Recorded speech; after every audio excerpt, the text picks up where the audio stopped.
にちは。ジベルニーの小部屋の住人つむです。今回はもう少しで3歳になる娘の七五三の着物の制作風景やウェディングアトリエの飲みの市の風景をお届けしようと思います。最後までお楽しみいただけると幸いです。着物を制作しようとしてからまず向かったのは大須の商店街です。こちらの末広屋さんは着物の古着や小物が格安で手に入ります。絞りの帯揚げも200円ってめちゃくちゃ安くないですか？今回娘の着物は大人の着物からリメイクしようと思っています。古着なのでいろんな状態のものが多くて、シミがなるべく少ないものを選ぼうと思いました。こちらのラックにはヴィンテージの着物がたくさんかかっていました。ヴィンテージならではの色合いとか柄がとっても素敵ですよね。隣の店舗には新品の着物も売っています。髪飾りも安いのにとっても可愛くてこだわっていて、買おうかと迷ったんですけれども、今回は自分で作ろうかと思います。こちらのビーズがふんだんに使われたガマ口バッグも1980円とお安いです。こちらのラックは100円から500円と破格のお値段でした。こちらの柄もとっても好みだったんですけど、写真映えを考えて諦めました。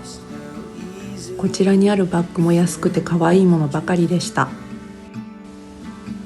まだ着物の柄が決まっていなかったので、バッグは着物が決まった後に買おうかなと思いました。それにしても迷っちゃうぐらいどれもとっても可愛いです。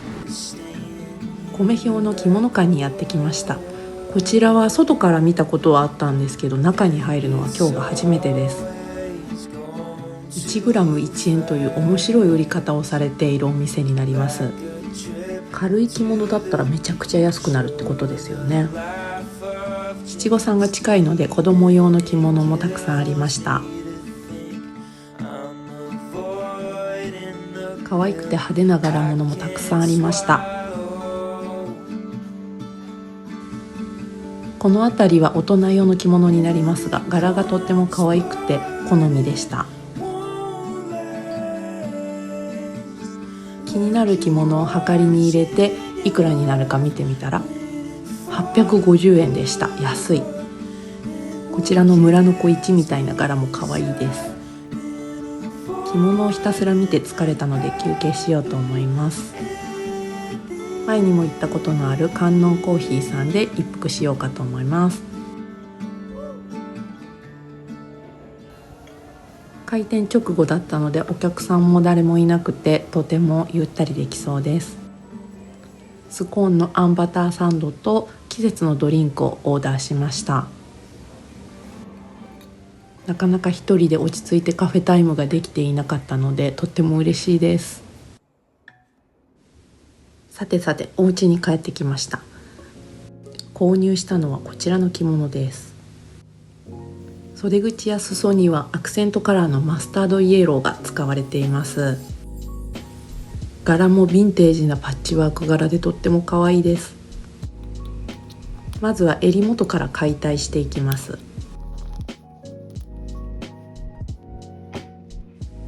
襟が外れたことで平面になってカットがしやすくなります。次は袖を外していきます。こちらを切ります。出来上がったものにハサミを入れるときってとっても緊張しますよね。未だになかなか慣れないです。ここからは着物に合わせるヘッドアクセサリーの材料のご紹介をしていきます。生成り色のコットンレースやチロリアンテープ、ベロアテープ、布製の染め花は6個で100円、タッセルも購入しました。最後は大きめのチュール。付属品の材料を選ぶ時間って私にとってはとっても幸せな時間なんです。ここからはヘッドアクセを作る様子をご覧ください。着物の裾にストライプのフリルをつけるので、それと同生地でフリルを作ります。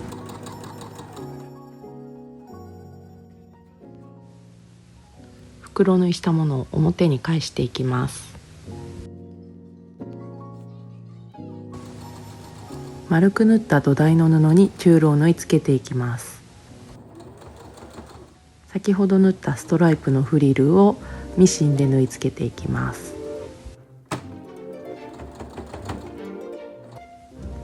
フリルをすべて縫い付けることができました。中心にはベロアリボンを縫い付けたいと思います。バランスを見ながら大きさを決めました。グルーガンでリボンにタッセルをつけていきます。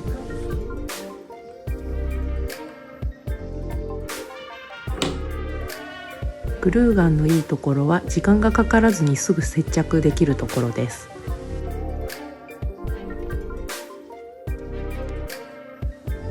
布花をリボンの上にもつけていこうと思います。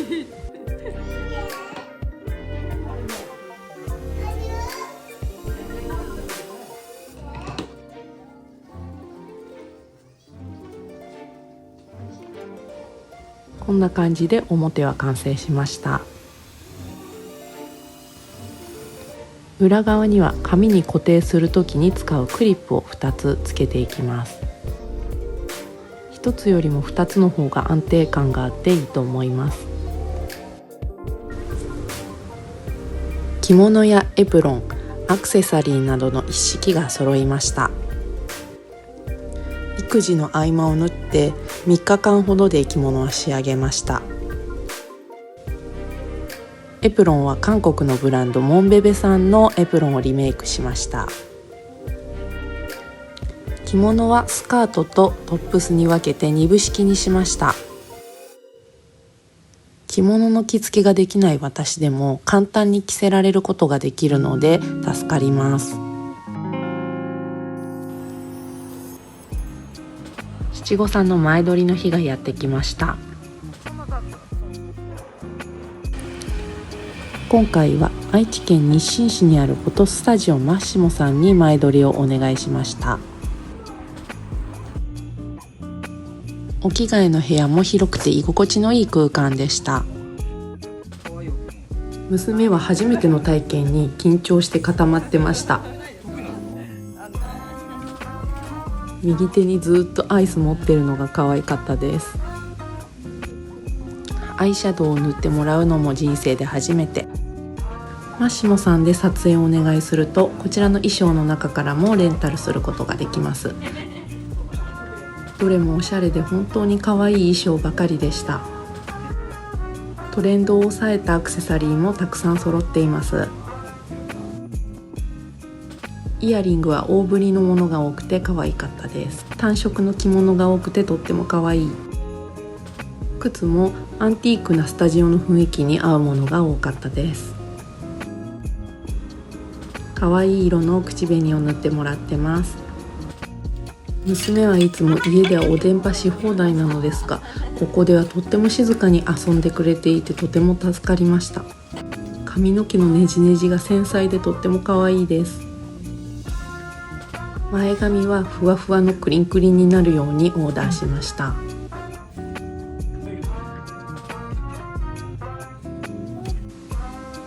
ヘッドアクセの位置もこだわってつけていただきました。着付けとヘアメイクがすべて完成しました。とっても可愛かったです。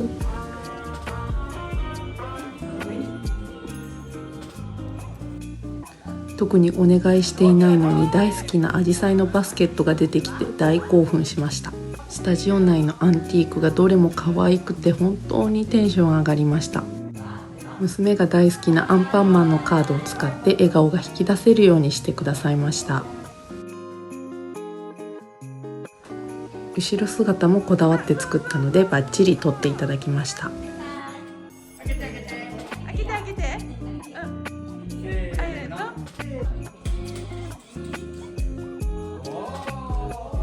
シャボン玉も大好きなので嬉しそうでした。撮影がとっても疲れたようで帰りの車の中ではぐっすりでした。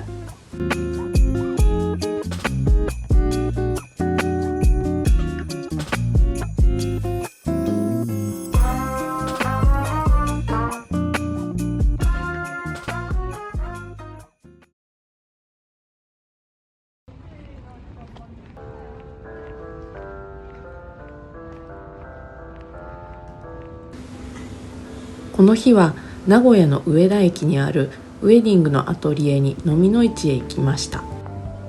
入り口から可愛くてワクワクします。飾りさんです。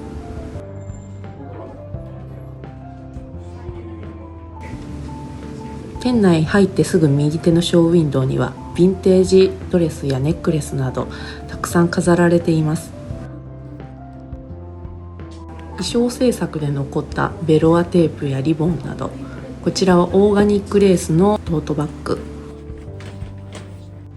可愛らしいオリジナルの子供服も置いていました。こちらのオリジナルの付け襟もヴィンテージドレス風で可愛いです。こちらのテーブルの上にはヴィンテージジュエリーが所狭しと並んでいます。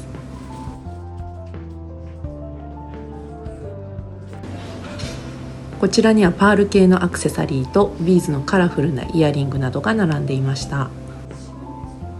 ポップでオリジナリティあふれるアクセサリー、とっても素敵ですよね。奥にはドレスがぎっしり。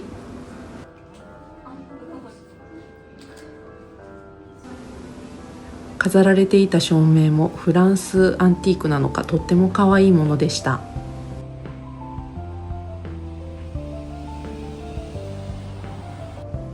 飾りさんのお店の並びにあるブーランジェリーパピパンさん、建物の佇まいからとっても気になって中に入ってみることにします。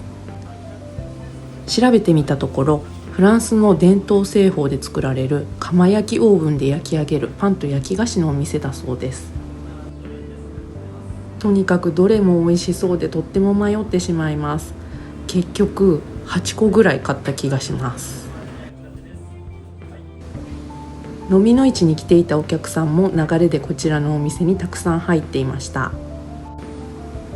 買ってきたお惣菜系のパンの一部です。とっても美味しかったです。また行きたいお店に加わりました。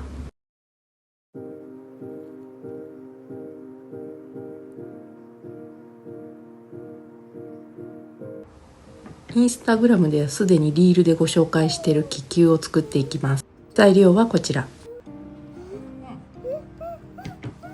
空の容器に水を入れていきます。水に木工用ボンドを多めに垂らして、その後混ぜてください。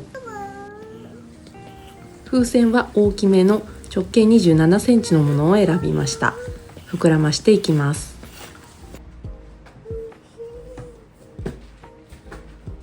ビリビリするよ。ビリビリビリビリ。ビリビリビリ。ビリビリして。ビリビリ。ボンドを溶かした水に新聞紙を浸して、その後風船に貼り付けていきます。二重や三重になるぐらい貼り付けて、その後完全に乾燥させます。完全に乾いたら中の風船を割っていきます。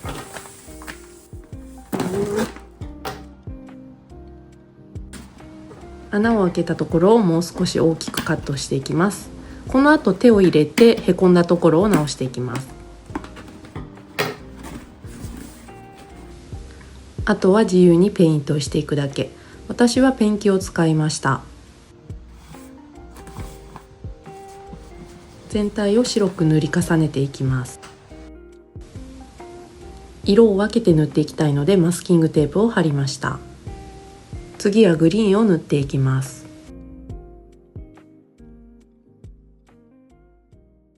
マスキングテープを剥がします。今回はクロスステッチ風に海外風にペイントしました。これから気球にぶら下がっているカゴ部分を作っていきます。いらなくなったペットボトルの底をカットして切り出しました。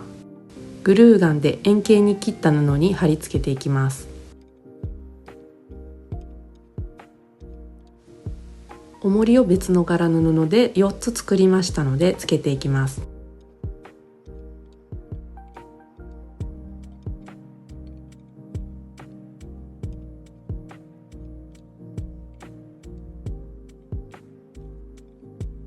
木工用ボンドで気球に麻紐を飾り付けていきます。こんな感じで出来上がりました。下のカゴ部分も麻紐で吊りました。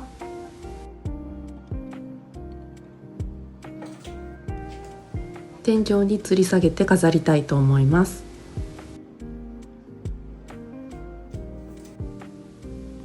最後はくまちゃんをカゴ部分に乗せたいと思います。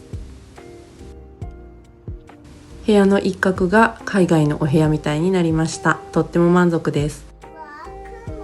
今回もご視聴ありがとうございました。また会いましょう。